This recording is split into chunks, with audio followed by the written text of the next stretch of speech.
Welcome all. Friday night, NBA Picks and Props. You know what time it is. Dexter Henry here. It's been an interesting week in the NBA as far as action goes, as it always is.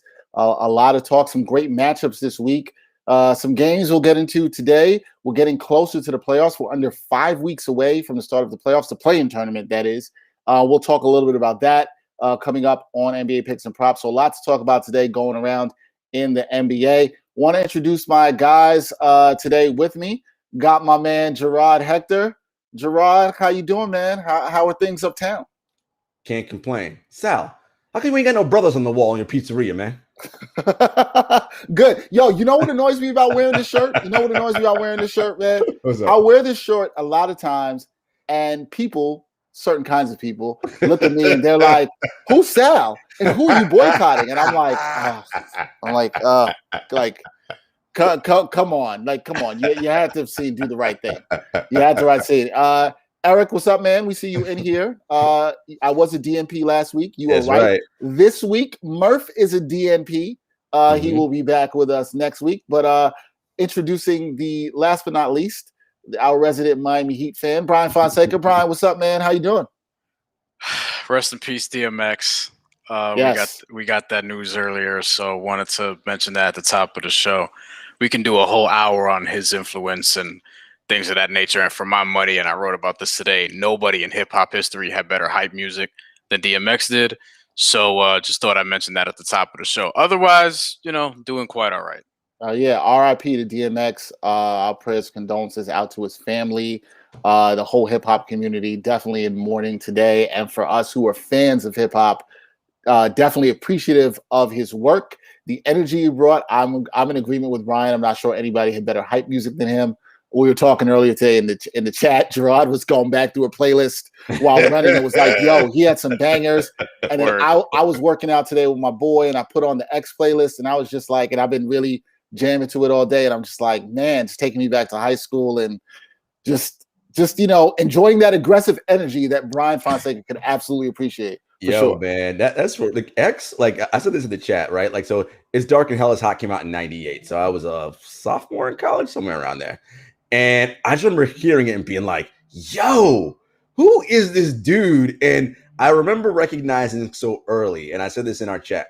He had such command of his voice and control over his rhymes. And when you're an MC, like that is so much of what rapping's about, right? Like, do I have control of my rhyme scheme and my flow? And do I have command of my voice? And that was his first album. And I was like, damn, this dude is legit. And of course, as we go deep and we learn the story, like he was just so raw and real. And I agree with Brian and Dexter. In terms of hype music, it's not even a contest, man. Like, I'm not a super aggro kind of dude, but when I hear X, I'm like, shit, I might want to start like bashing in walls and shit. Like, that dude gets me fired up.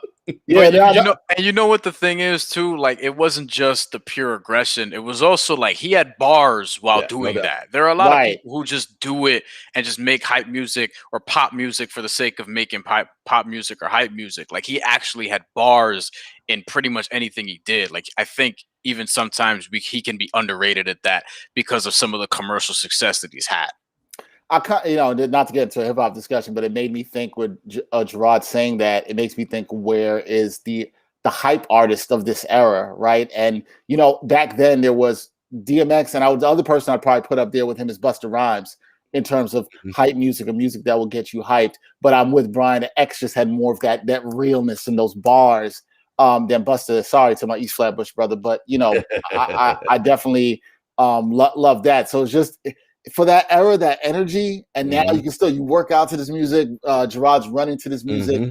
It's still great, man. And I'm sure throughout the NBA and the NBA arenas over the next couple of days, we will see, and we already heard over the last few days, people playing some music in the arenas. They have been for 20-something years already. Well, that already too. Yeah, but I was talking about specifically that in-game music that you'll hear sometimes. You'll hear sometimes. Party Up's always played it. Always. Whatever, events and sporting events all across the country. You'll always hear that. Rough Riders Anthem has become like in-game music in the last 10 years for the NBA. Even in the Celtics arena. Even in the video, there's a video of that on YouTube. They're playing the Rough Riders anthem at the Celtics arena. DMX is actually there at the game or whatever. And then when they go to the crowd shots, it's just all the white folks in Boston just dancing to DMX. I mean, we can get into a whole conversation about in-game arenas when it's full and when the cameras happen to go on certain people and what that looks like versus other people. Like, y'all know what I mean. It's just hilarious. It's hilarious. It is also hilarious, and I'm glad Brian brought that up to me. Just the thought of the TD Garden having what was it? Was it Rough Riders anthem or Party Up? Rough Riders anthem. It'd be Party Up too sometimes. And X gonna give it to you, Yeah, and the homogeneity that you'll see throughout the arena, and then seeing those folks dance. Yeah, that's kind of interesting. There, would we call that dancing? Or I'm not. You know what, man? I'm not even gonna. I'm not. Those people have already embarrassed themselves. I'm not gonna embarrass them anymore. Fair. I'm not gonna embarrass them anymore. Eric Chen, we thank you for rocking with us once again. We are sorry that we broke the news to you on this. I mean, I guess it's good that we broke the news to you. I don't know, but I'm glad you were able to learn of it here with us, and we're always glad to have you here. But we're going to get into some things today, guys. We are getting closer, as I said at the top, to the playoffs. Just under 5 weeks away, and the play-in tournament, it's already next month. Conference races are tight. Races to be seeded 7 to 10 in each conference with a shot of making the playoffs are heating up. And of the teams seeded 6 to 11 in the conference, we're going to look at that from 6 to 11 because there could be a lot of movement there. We're going to look at whose odds do you like to make or avoid the play-in tournament. Now, I'd given you guys, and we had looked at some odds via DraftKings and FanDuel that were out before the season. There aren't any current odds that I could find on odds to make the play-in tournament right now. But some of these odds are obviously interesting because of how things have played out for certain teams this season. We'll look at the Eastern Conference. Miami, they're at 27 and 25. They're plus 370.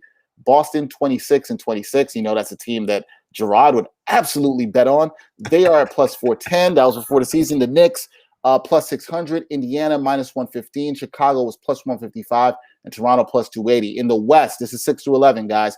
Portland, 30 and 21 at plus 110. Dallas at 29 and 22. They were at plus 260. Memphis 26 and 23, plus 150. San Antonio, plus 310. Golden State, they are now in the 10th spot. They're at plus 115. And New Orleans, plus 100. So some interesting odds before the season.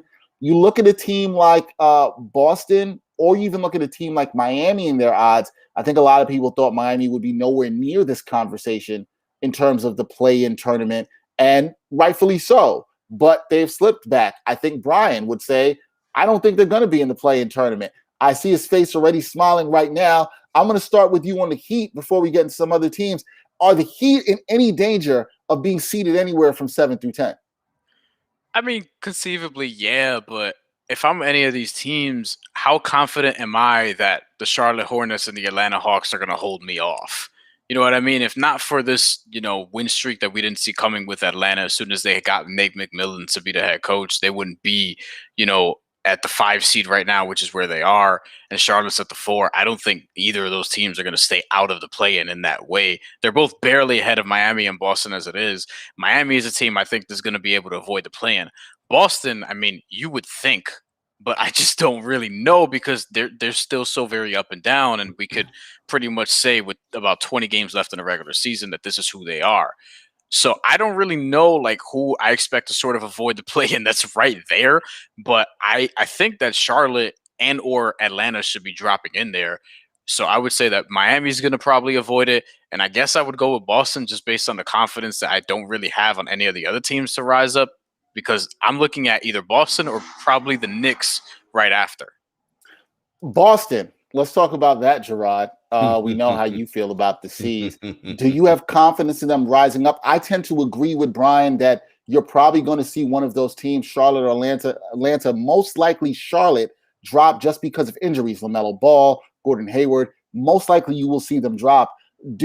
I think we all would agree, and this is not just calling Brian the resident Heat fan. I think we all would agree Miami's probably the team primed to move up here because of how they've been playing better.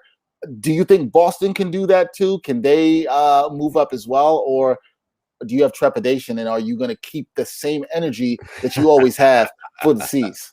Well, listen, man, we about a few shows into this now. This is the whole bit. I got to stick to it. Fuck the C's. Look, I will say I did tell you all go with the under to start the season on them. You did. Right? You did. And look where they're at. I mean, I just for whatever reason there was something about them that and it's not really because I do like Jaylen Brown a lot, and Tatum's obviously very good. As much as I clown Brad Stevens, he's a good coach. But the rest of that roster, man, like I just don't know. And we know what the big man situation is. They're giving Time Lord some more playing time, which is good because he's good and he's going to help them.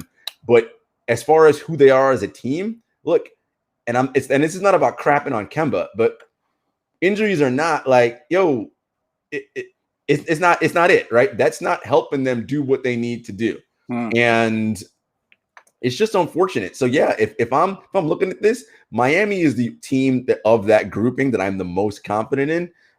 Just because of the institutional knowledge that they have. But look, Miami's record is also what it is. And yes, they had COVID and injuries, but every team had to deal with some level of COVID and injuries and whatever. Utah. Okay, except for Utah. Except for Utah. But so that Miami's who they are too. Their record is who they are. So I don't anticipate Miami going on some 10-game winning streak and then all of a sudden vaulting themselves up into the third seed. Like, no. They've shown who they are as well this season. And, but if I had to pick somebody, I'd say Miami likely avoids. The rest of them, they're going to duke it out for that play-in area.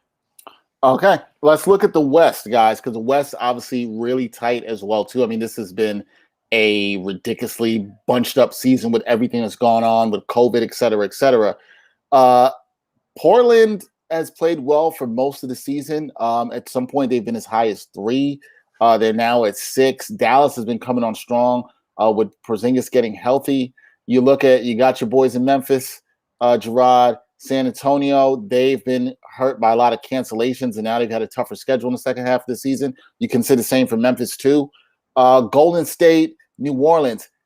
Let's start with Golden State, guys, because we talked a lot about them in the very first episode in terms of the over-under. And I remember, Gerard, you specifically saying that you had a lot of trepidation with them and you might stay away from that over-under. Now they're 3 games under 500. They've been struggling a lot offensively, especially if Steph doesn't play. We saw him with the tailbone injury recently.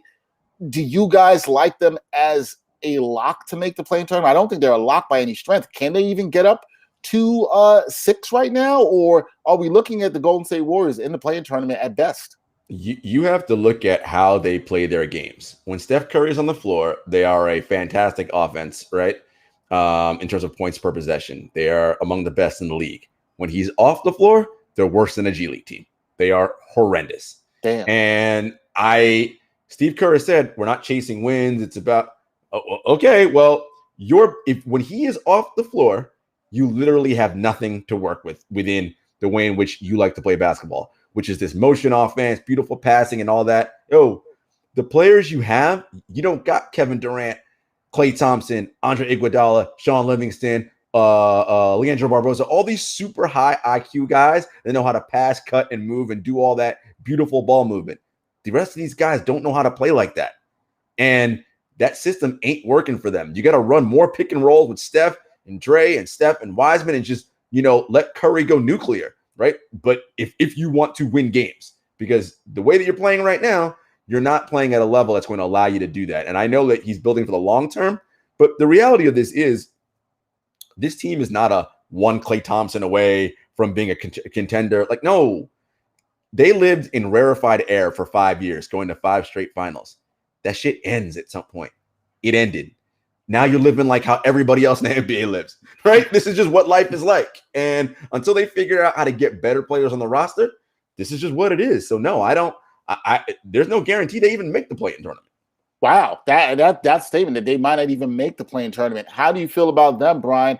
Do you see them making the play-in tournament, or could you even see them dropping out of it and the Kings passing them or the Pelicans passing them here? I think the only reason they might hang on is because I actually think the Spurs are probably going to fall out because their second half of not second half, but their schedule from here on out is pretty tough, and they're dealing with some stuff right now also. And, right now they're barely ahead of Golden State, but they're not ahead of them in the win column. And I think Golden State's going to be able to make up some ground there if Steph Curry is healthy the rest of the way. But, New Orleans, like, we have to give them a chance. Like, they have Zion Williamson still.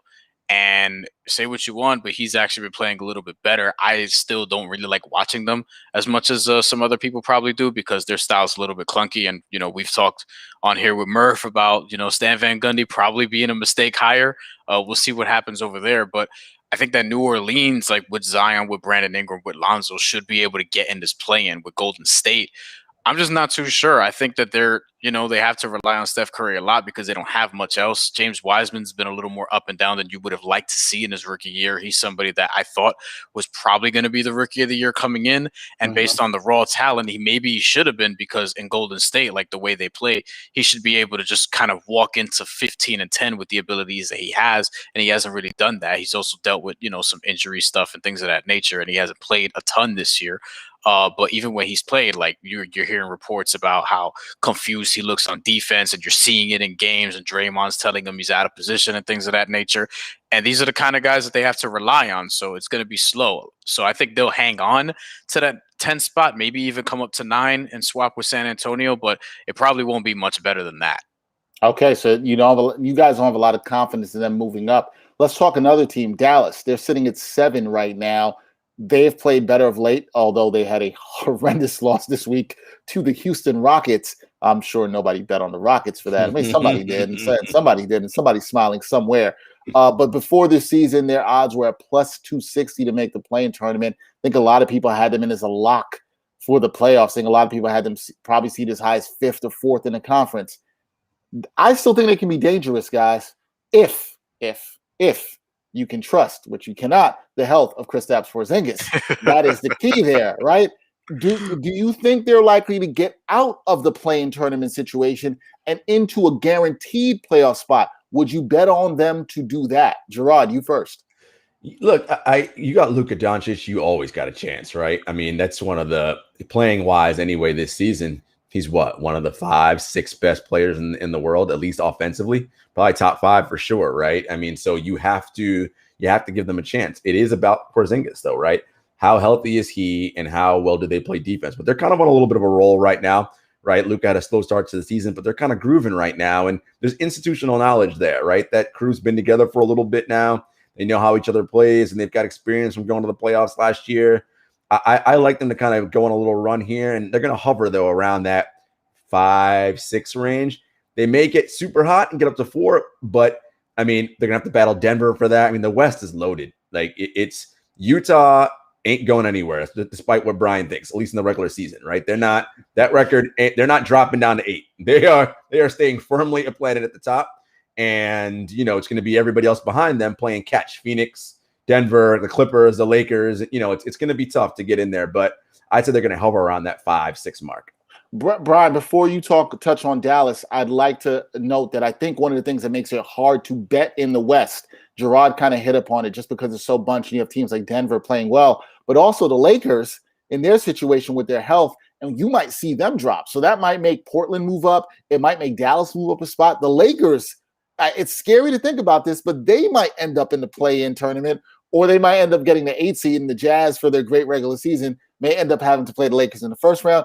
And I might have to agree with Brian on this. We think if the Lakers are healthy, we know how that's going to go. Which is a big if, right? That's a big if. It's a big if, and we don't know what health is going to be like, right, Gerard? We have no idea. But, Brian, do you like Dallas? Do you like them to have any chance? Would you put money on them to move up? Are the Lakers a factor in that decision for you? What do you think about Dallas's chances moving up here? This is tough because, like, with the Lakers, I could actually see them dropping into the play-in the way things are going. Saw them against Miami last night, saw them the other night against I'm forgetting who, and they just, built around Dennis Schroeder and Andre Drummond. It's different. It's very different. It's very different from LeBron. Right. And it's not it. Right. It's very different from LeBron and Anthony Davis. With Dallas, I just wish they had a little bit more. Just a little bit more, because I feel like they could actually be quite dangerous in the playoffs if they do. And if, Kristaps Porzingis is healthy. Now, let's remember, I'm going to give the Mavs credit. Last year, they probably should have beaten the Clippers in the first round. Kristaps Porzingis was ejected the first game when they were beating the Clippers in the third quarter, and then that ended up changing the tide of the game. They ended up losing by 8. They won game 2. They ended up making the series 2-2. Kristaps Porzingis had a knee injury. He didn't end up coming back after game 3. And they ended up losing 4-2 to a Clipper team who evidently didn't want to be there because we know what happened in the next round. That's to say, like Dallas this year, it's a lot of the same guys coming back. We'll see what happens with Porzingis. Over his last 7 games, he's averaging something like 23 and 11. His rebound numbers have gotten a lot better, which is something I get on him for. He's playing better as of late. Luka Doncic is Luka Doncic. What concerns me about them is similar to what concerns me about Utah. After your top 2 guys, it's kind of, in Dallas's case, Tim Hardaway Jr., Jalen Brunson, and like the drop-off is fairly significant. So it's a team that's not quite there. It's kind of like OKC before they ended up having their breakthrough, or the Bulls before they ended up having their breakthrough with Derrick Rose before the ACL injury, certain things like that. What they don't want is to fall into that Portland or Washington Wizards trap where they're just getting into like the second round and losing every year.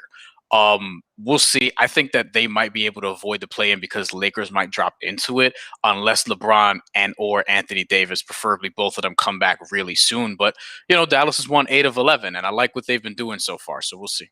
We shall see with that. Last thing before we get out of these odds for the play-in tournament, do you guys like the play-in tournament? I want to explain the format for our viewers who do not understand this, because there's sometimes some confusion with this.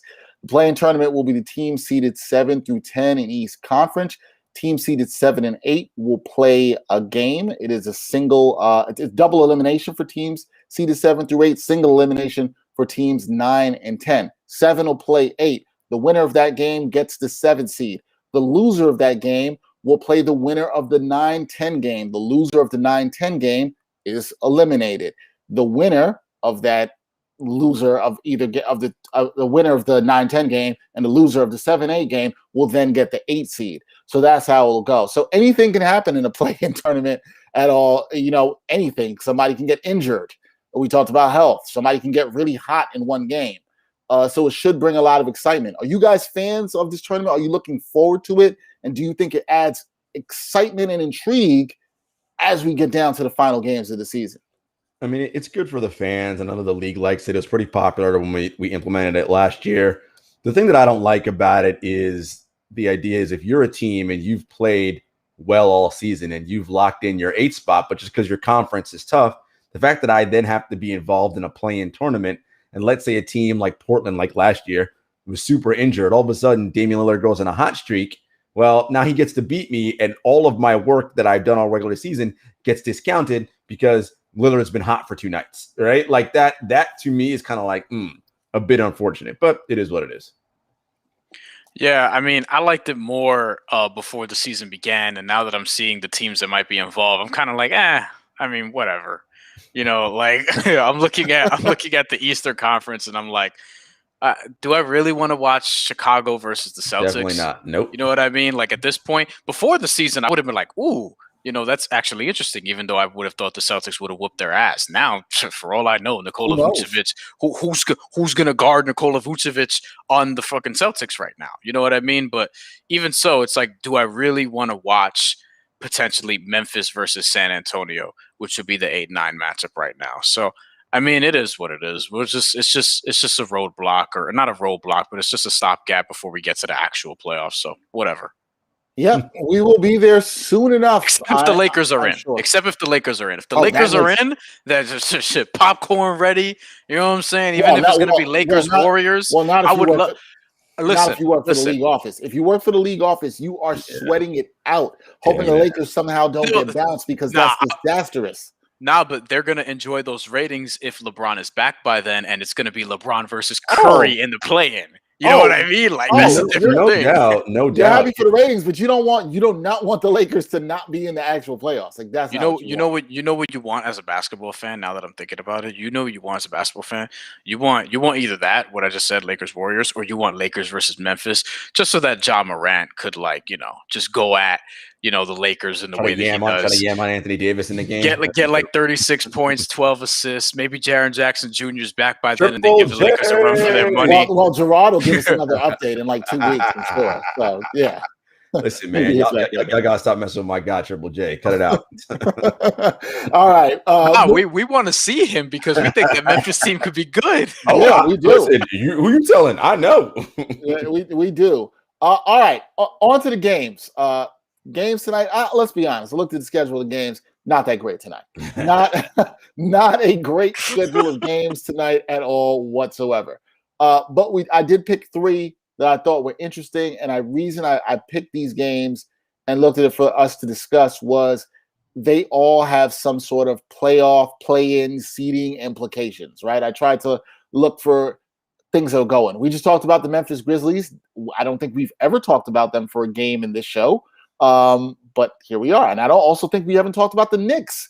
They have not been selected for a game for us to discuss on this show. Memphis will be at the Garden battling the Knicks. The Grizzlies are 1.5-point favorites. The over-under in this contest is set at 215. Gerard, I would call you the resident Grizzlies fan. Yes, or Jaren Jackson pom-pom waiver injury updater. I would call you that. But, you've been high on the Grizzlies. The Grizzlies are sort of hanging around there in the play-in race. Do you like Memphis against the Knicks? I think this is a very intriguing matchup, very even sort of matchup, and both teams need a win here tonight. Yeah, I like this game a lot. Yes, I do like Memphis. I do think Triple J and John Morant are the future of the league if, keeping health in mind and all that. I like what they're doing there. Look, the Memphis, first of all, I like the under in this game for sure because Memphis and the Knicks both play defense. Memphis is a top 10 defense as well as the Knicks are.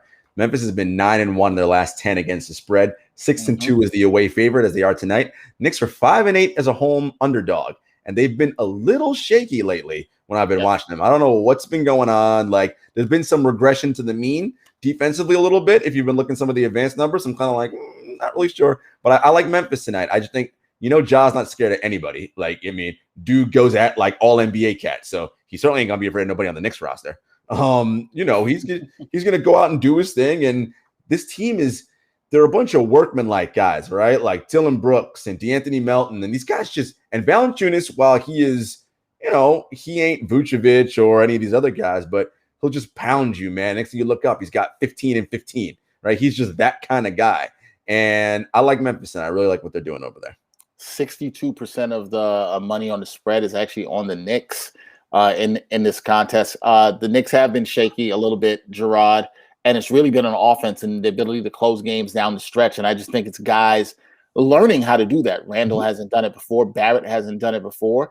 They are going to have to learn that out. Could I see this being a tight game where not just to put on the Knicks, somebody on the Knicks or Memphis is going to have to step up and deliver down the stretch? I think whoever executes down the stretch will be better here, as is the case for any game.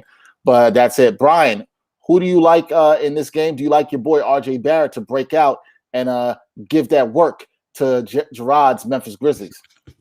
Well, he should want to do it to John Morant because they were part of the same draft. And look, if I'm somebody where I'm playing against somebody in my draft class, like I'm trying to go at their neck every single time. So we'll see. RJ Barrett's actually played quite well in his last 19 starts. He's at 20 points a game, over 5 rebounds, and over 3 assists. But the key is that he's shooting 48.6% from the field and 46% from 3 during that stretch. That's a 19-game stretch. And he's getting to the foul line and hitting about 74% during that stretch. So RJ Barrett's, clearly turned the corner to some degree, at least this season. And if you look at his advanced numbers, he's gotten better across the board. The thing that concerns me with the Knicks in terms of picking them tonight is that they have lost 5 of their last 6. Yep. And their only win was against Detroit Pistons, who are the Detroit Pistons, and they beat them by 44. But other than that, look, they've lost one-possession games 3 of those times. One of them was at Minnesota, which is kind of disheartening, and we know how that went with the whole Anthony Edwards thing.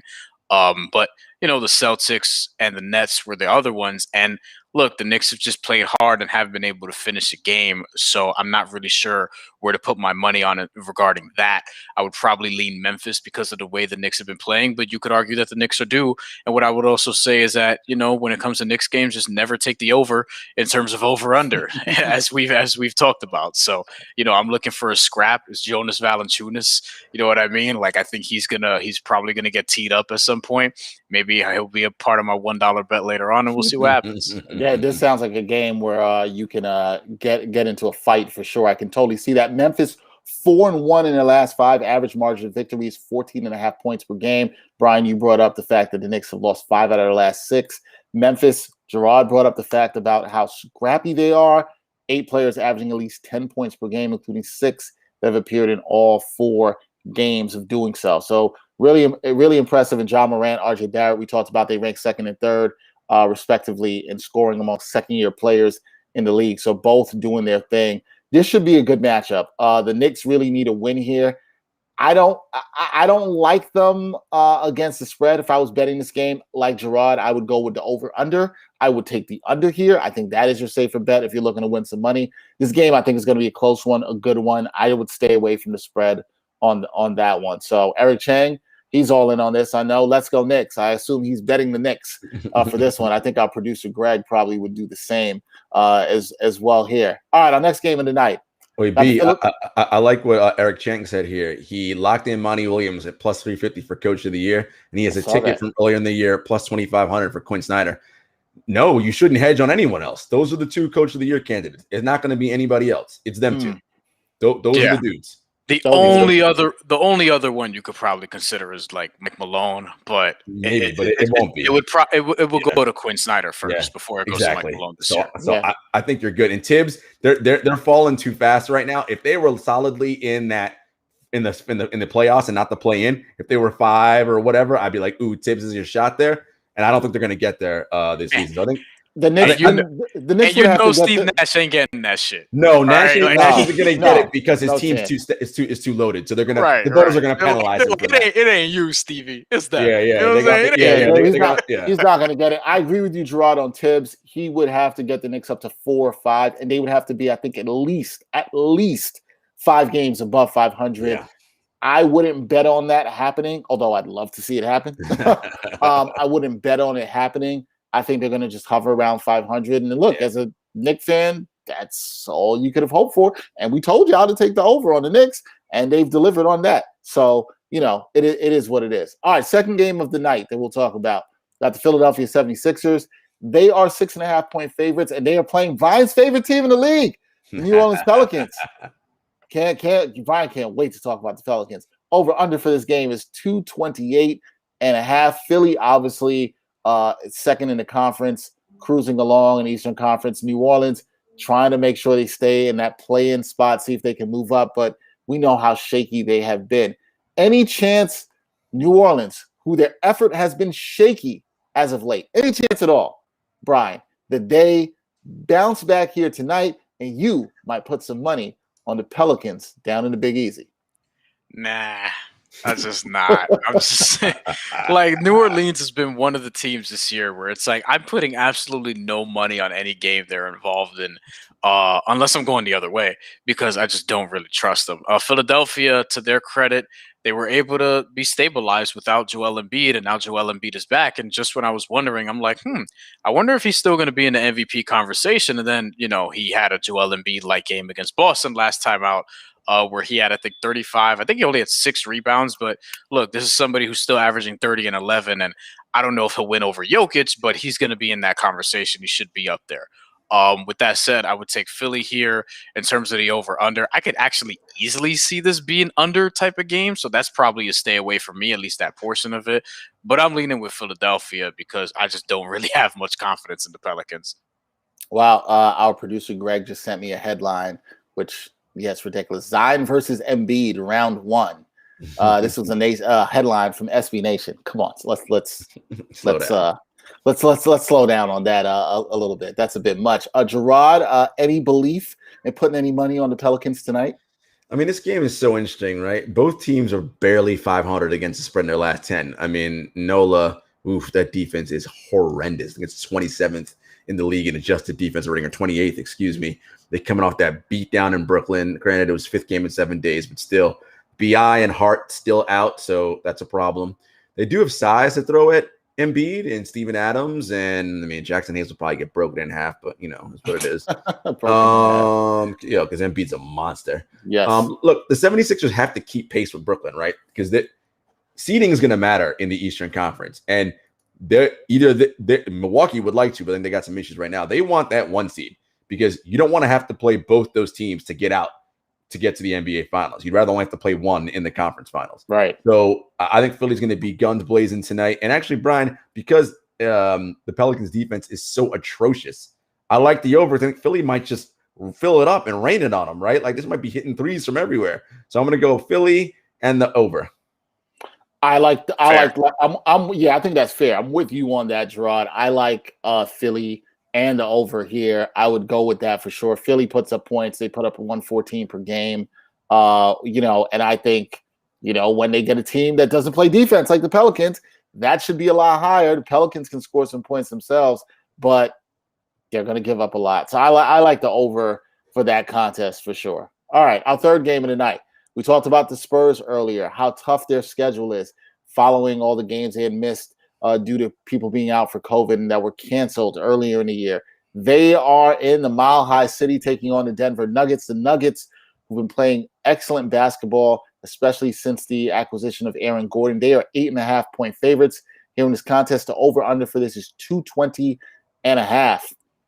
Nuggets been rolling, Gerard. They've been looking really good, and you might start to say they could be dangerous. They did exactly what you called for at the start of the season. You said you thought they would get off to a slow start. You thought they would pick it up and start rolling. They're 5-0 in their last 5, and so they've just been very impressive. Any chance of the Spurs, who need a win to stay into that play-in tournament? Brian thinks they'll drop. Any chance of the Spurs getting the upset, and would you put your money on them tonight? Brian shaking his head no. No. The Nuggets are 7-3 in their last 10 games against the spread. They are, however, if you're looking for a silver lining and thinking you might want to bet on San Antonio, they're only 10-11 as a home favorite. So you might be like, ooh, that might be something. But look. No. The Nuggets are no. I like that you actually tried to think of like that. Reason. I was like, nah. No. Listen, the Nuggets have the likely MVP in Nikola Jokic on their team, and Jamal Murray quietly has been playing excellent basketball, right? Like he had a little slow start to the season, wasn't quite bubble Murray, but that gap between bubble Murray and regular season Murray ain't as wide as it once was. We talked about Aaron Gordon and what he's been since he come over, and y'all know how I feel about Michael Porter Jr. This team is just too good, and there is not a team in the Western Conference that they are afraid of. When you watch them and the swag they have when they get on court, they're like, nah, we beat them. We beat these dudes too. And their defense has come along as well. Look, San Antonio, I don't know what's happening there. I think to Brian's point, they're going to slide right out. And their last game, San Antonio's last game, was against Denver, where they got beat by 10. So we always say it's tough to beat the same team twice. Not this team. I like the Nuggets here. They're gonna take it. I'll stay away from the over/under just because I don't know what's gonna happen. They might get blown out and they might rest and start sitting guys. So, but I like Denver tonight. You spoke of Jamal Murray. He has a knee issue listed as questionable for tonight's game. That's according to Harrison Wind of DNVR Sports. San Antonio 1-4 in their last 5 games. Brian, you were shaking your head no too. You already foresee the Spurs slipping out of this race after they fought so admirably in the first half of the season. Any chance? Not even any chance. How are you betting this? Gerard said no. Do you have an answer for why Gerard, or for anyone, why you might take the Spurs tonight? Over, and whatever the spread is, I'm taking the Nuggets. The Spurs are 2-8 in their last 10, and the Nuggets have won 7 straight games.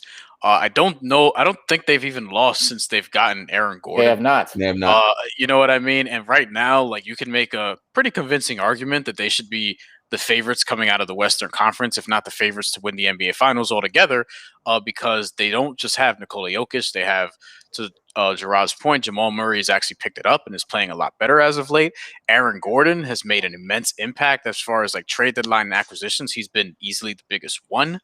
And their roster is tailor-made to go deep into the playoffs once again this year, and they're better than they were last year. So we'll ultimately end up seeing what happens. But, with this game in particular, like, I'm taking the Nuggets, I'm taking the over, and I'm not even going to watch it because why?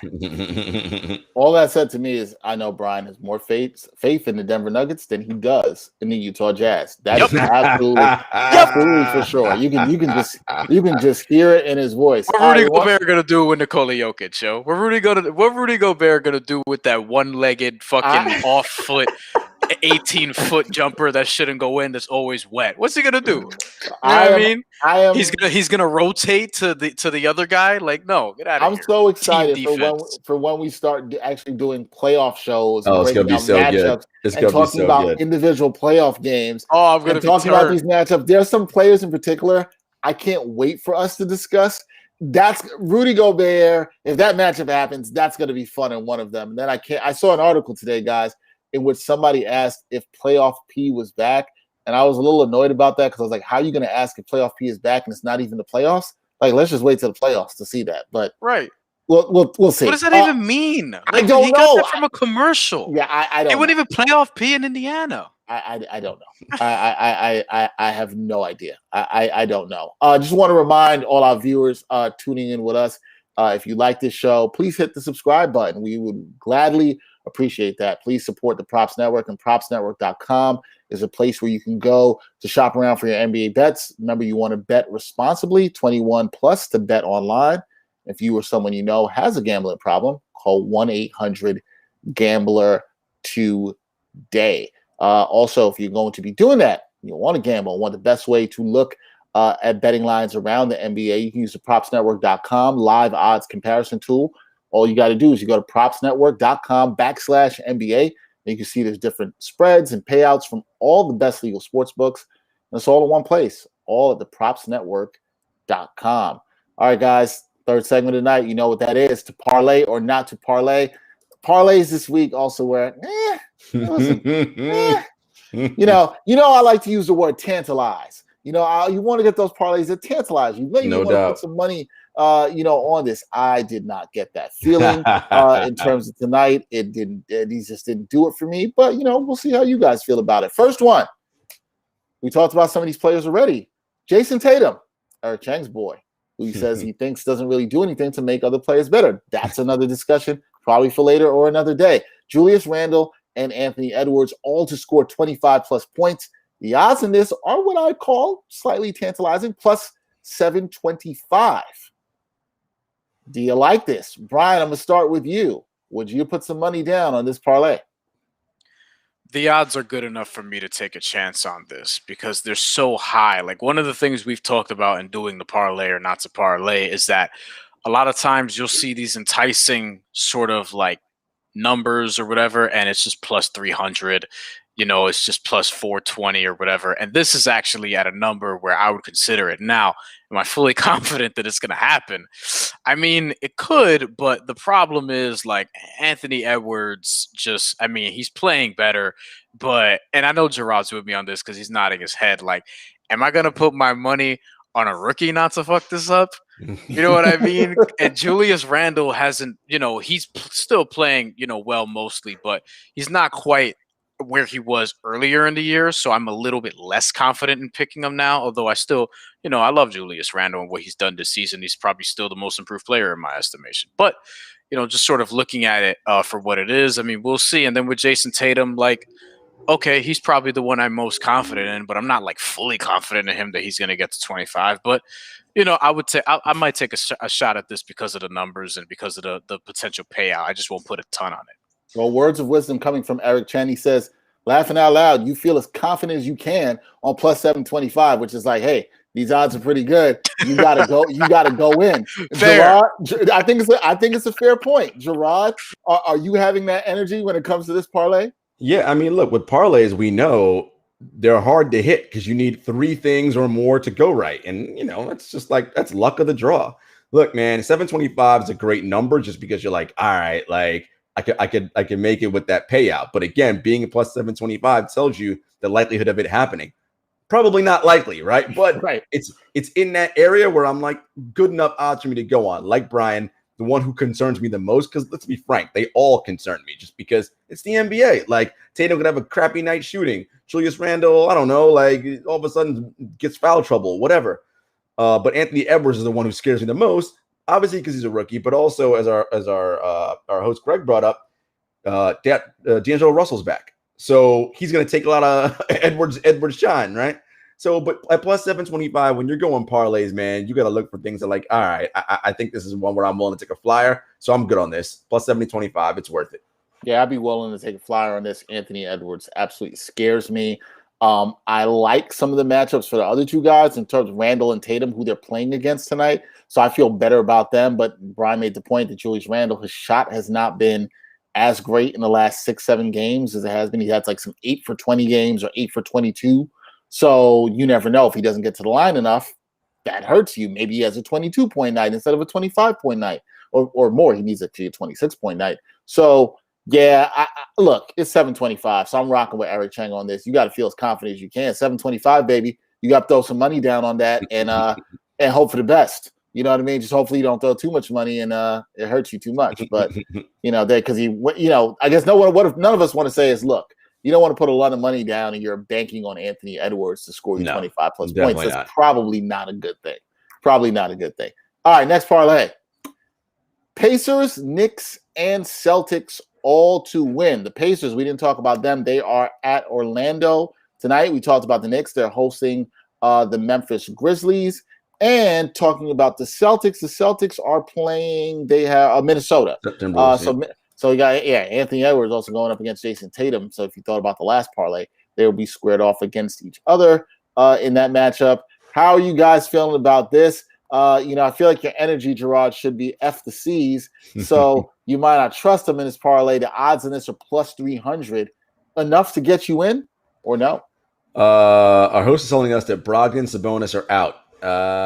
And Turner might be a game time decision. Well, that's not giving me a lot of hope for Indiana. Look, at plus 300, that's not good enough for me to pick all these three teams, right? Again, you need three things to happen. That's asking for a lot. If it was plus 5, I'd be like, ooh, okay, I'm in. But plus 3, nah, not good enough for me. Look, I already told you I'm picking Memphis tonight, so the Knicks thing's already got me shaky. Yep. And Boston should beat Minnesota, but I mean, we've seen how they've been playing lately, right? Like they should. They should. They're 8.5-point favorites in this game. The Pacers, despite those injuries, are 5-point favorites in these games. So, and then the Knicks, that game was a toss-up. The Grizzlies are 1.5-point favorites in that. So, yeah, I if the odds were a little bit more, I might be enticed to jump in on this, but they're not. So I'm with you, Gerard, right? Like if it was a little bit more, you might get me in. But some of the games, the lines are too close. Plus 3? Nah. So no. Okay, no for me, no for Gerard. What about you, Brian? It's a no for me too, dog. 300, not good enough. Plus 300, not good enough. With the Knicks, I'm a little bit shaky there, but I'm actually more confident in them than the Pacers, given all the injuries. And then with the Celtics, again, like to Gerard's point, they should finish off Minnesota. But I mean, look, the way the Celtics are playing, this Jekyll and Hyde bullshit all season long. Evan Fournier is out due to COVID, and I don't even see Evan Fournier as that much of an impact player on the Celtics. I don't know why they fucking traded for him, but that's another story. I'm just not passing on this because plus 300, even if it was plus 500, I probably wouldn't do it. Plus 700, where we start to get into the territory of like where the previous parlay is that we talked about. That's a tantalizing area. Yeah, that's when I start thinking about it. But to trust all three of these teams, like I might be most confident in the Knicks tonight. But plus 300, no, it's not enough for me. Not a lot of nights here people say that they are most confident in the Knicks. Trust me, I would especially know. Over the Celtics. Yeah, I would know that. All right, yeah, that's a stay away from me too. I think we all rock on this one. All right, another one. This one actually only involves two teams, so brings down the odds a little bit. You don't have to have three things happen here. Only involves two teams: Bulls and Pelicans. Though those are the teams, both to win, and they're at plus 550. I don't know how you guys will feel about this. We already talked about the Pelicans. They are hosting the Sixers. The Bulls are on the road down in the ATL in Atlanta, and they will be playing the Hawks. Asking the Pelicans and the Bulls to win plus 550. Brian, any interest in this? Nah, I just because you know what, the 550 is like okay, like maybe, but the Bulls and the Pelicans, like I just don't like the Bulls. I think could probably get the job done tonight more than the Pelicans could.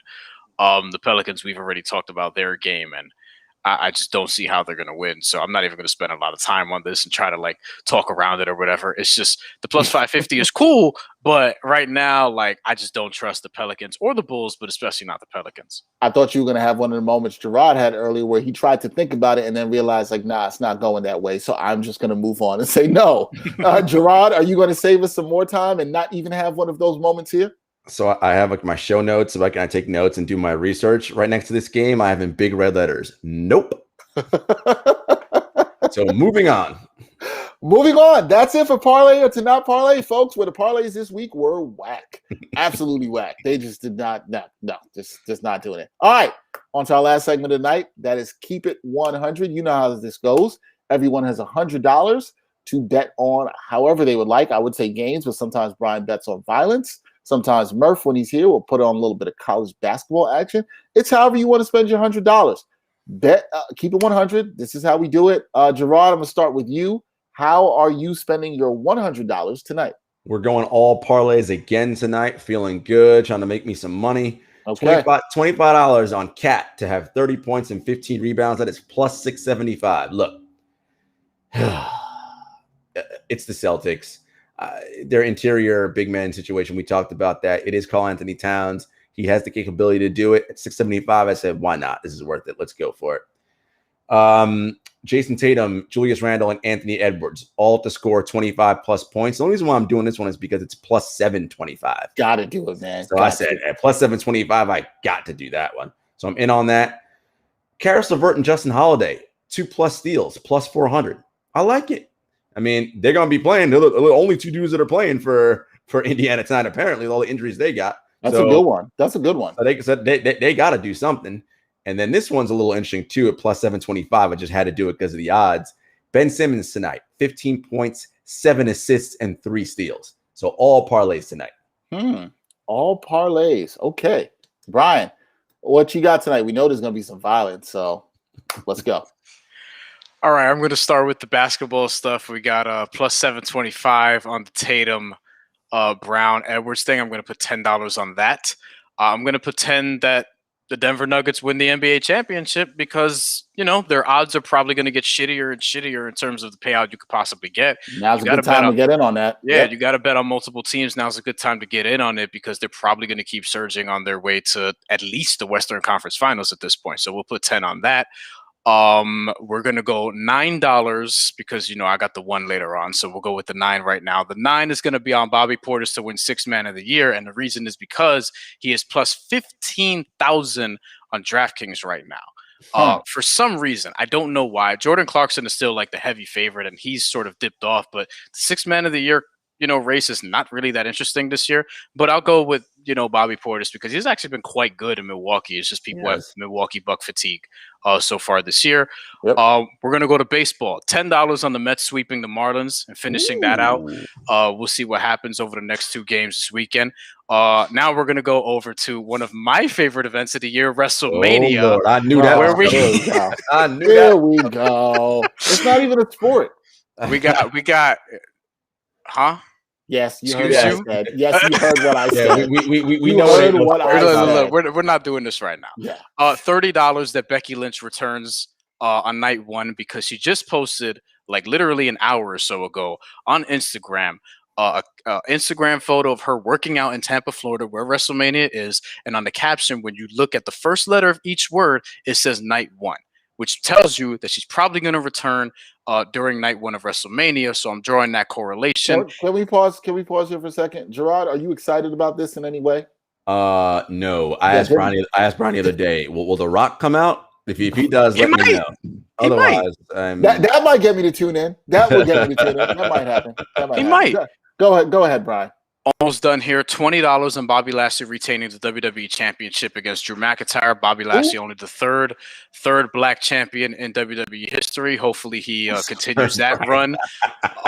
And Sasha Banks, $10 on her retaining against Bianca Belair. That's not really the favorite decision right now. So, we're looking at a payout towards that because a lot of people seem to think that Bianca Belair is going to win. And my $1 bet is going to be on a scuffle between who else? Julius Randle, Jonas Valanciunas. Why not? That's definitely happening. That's definitely happening. I like that. 100% that's going to happen. I definitely see that happening. My money's on Julius Randle, though. My money's on him. Valanciunas got that old Eastern European strength, man. You don't know. Come from them war-torn countries. I think that could go 12 rounds. I'll say that. I think that could go 12 rounds. I would have to agree. Yeah, I'm not sleeping on Valanciunas. You're right, Gerard. Can't be sleeping on Valanciunas at all. All right, for me, I'm going to go with the parlay at 725. That's way too tantalizing for us not to touch. Tatum, Randle, Edwards, all to score 25 plus points. Not confident on it, but I'll throw $25 on that for sure. Why not? I'm going to put $25.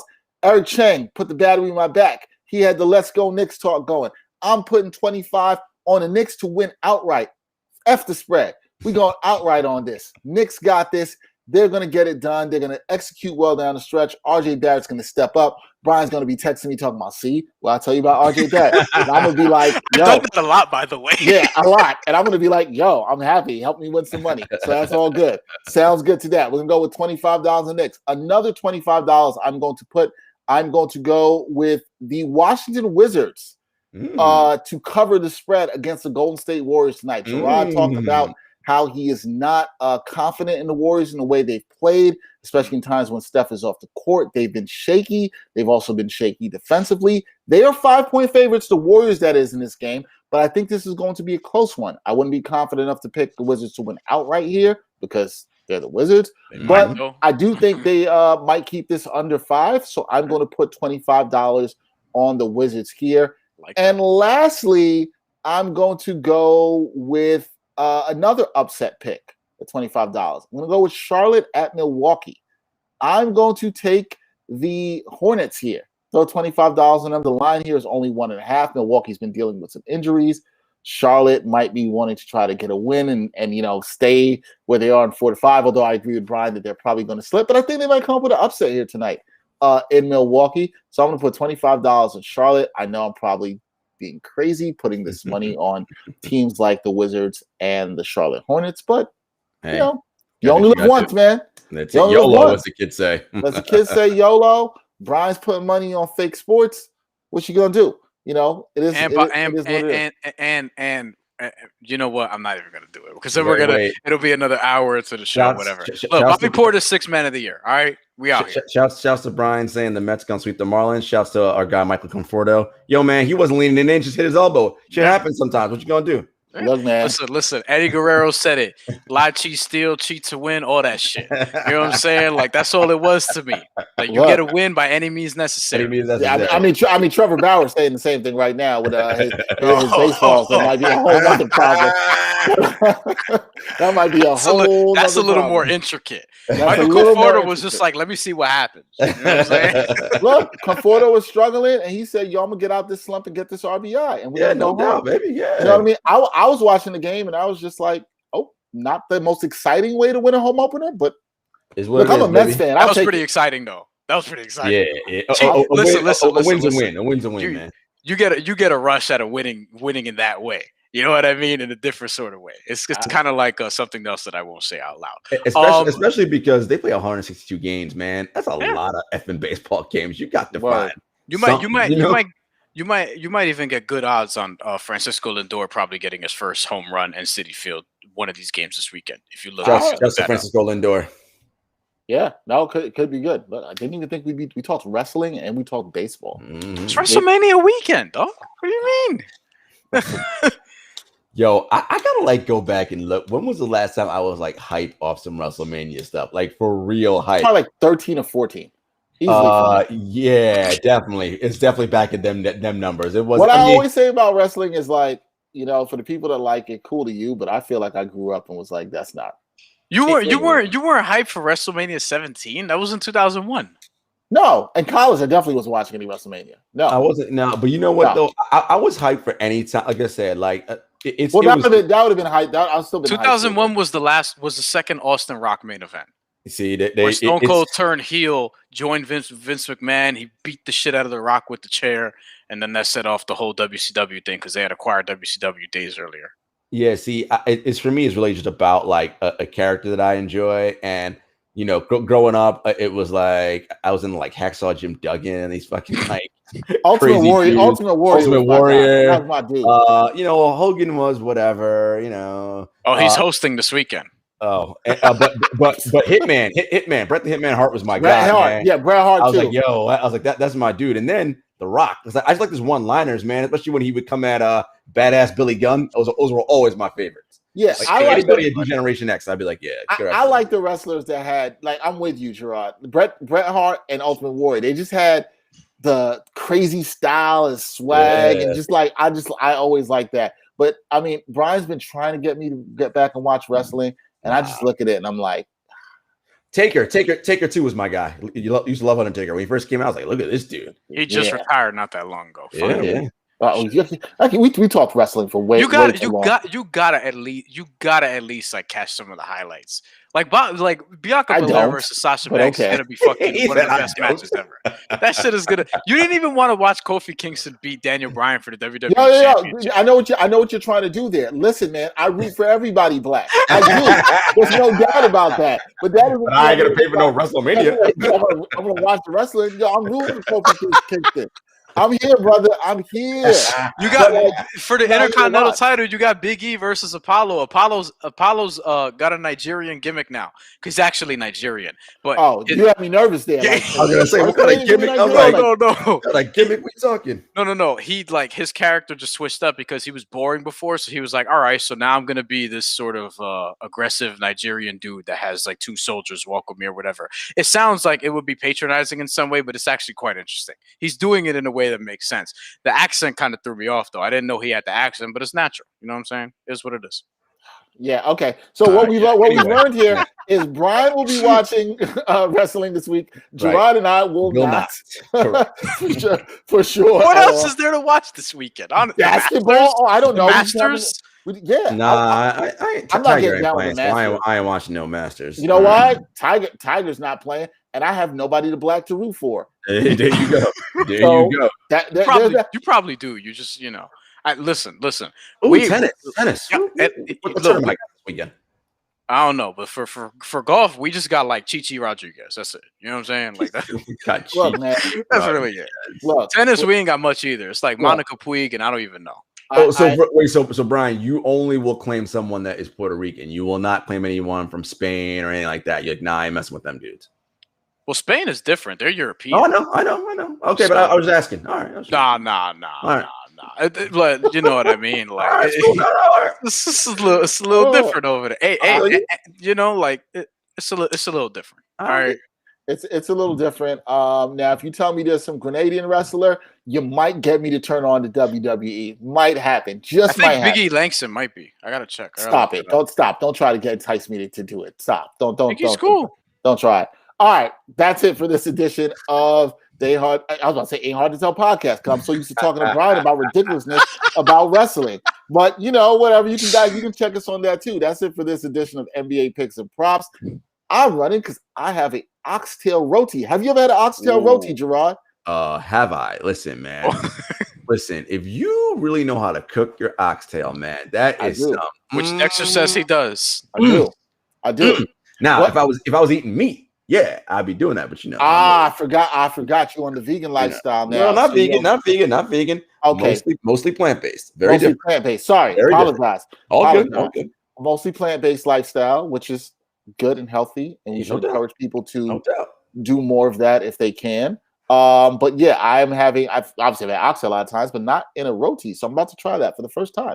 That should be good. It should be delicious. I'm going to try that for Gerard Hector. I know he'll be having a couple glasses of wine like myself tonight. No doubt. And Brian Fonseca, who can't wait for WrestleMania this weekend. It will be insufferable trying to get me to watch the black people that are wrestling, and I will not.